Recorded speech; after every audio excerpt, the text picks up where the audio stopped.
मुझे नहीं कहना चाहिए पर मैं एक बात कह रहा हूँ। पहले ज़माने में हमारे यहाँ घरों में गाय भैंसों के लिए दरिया बांट रंधता था। तो पहले लोहे की करछुली नहीं होती थी, तो काठ की करछुली होती थी। हाँ या ना? किस किस ने देखी है काठ की करछुली?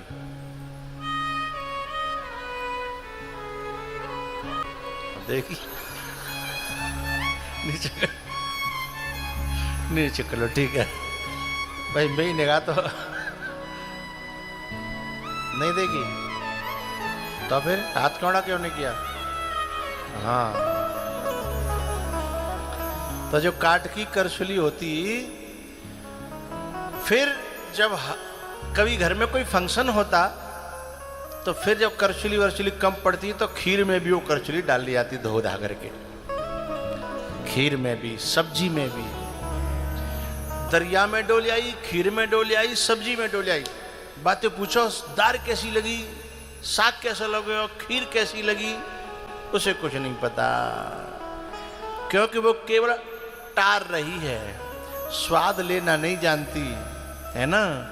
ऐसे ही जिन्हें शब्द का बहुत ज्ञान है लेकिन रस विहीन है, भाव विहीन है, दरबी पाक रसम यथा।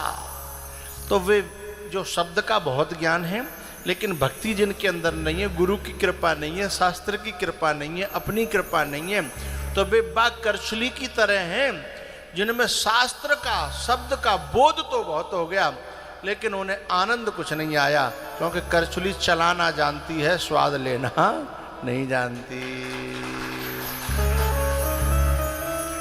है। दरबी, दरबी माने करछुली है। पाक रसम, खीर का रस, यथा जैसे नहीं ले पाती है, वैसे ये शब्दों के ज्ञानी हैं, बहुत बड़े पढ़े लिखे लोग उस स्वाद को नहीं ले पाते। लेकिन जो भक्त हैं, जो भगवान के दास हैं, जो आत्मा रामी हैं, जो निष्ठावान हैं, वे उस स्वाद को पूरा का पूरा लेते हैं। जैसे सुखदेव जी महाराज। मुझे बात किस बात पे याद आई? मैंने कहा था कहना नहीं चाहिए मुझे, पर मुझे इस बात पे याद आई कि एक व्यक्ति आत्मानंद में डूबा हुआ है और उसका बाप होने के बावजूद व्यास जी महाराज और 18,000 श्लोकों का निर्माण किया, 17-18 पुराणों का निर्माण किया, 18 उपपुराणों का निर्माण किया, उसके बावजूद काय में लगे हैं कि एक बेटा हो बुढ़ापे में मिलो, बू चलेगा आ जाए। अरे इतना शब्द ज्ञान होने के बाद बेटा के उस मोह में लगना था? उन्हें तो अपने स्वरूप में डूब जाना चाहिए था, हैं?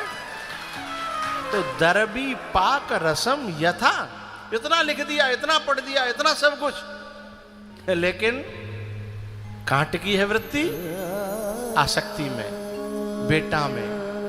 पुत्रेति पुत्रेति आजुहाव, हे पुत्र, हे पुत्र। इतने कथा लिखने सुनने के बाद में भी जिनकी आसक्ति पुत्रों में ही लगी है, बेटों में लगी है, धन में लगी है, तो वे क्या पाएंगे?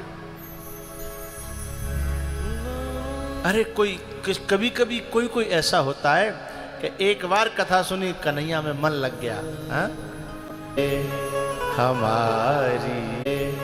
हमारी लड़ गई अखियां सखीरी। गाओ गाओ। हमारी लड़ गई अखियां बचाई, आहा बचाई,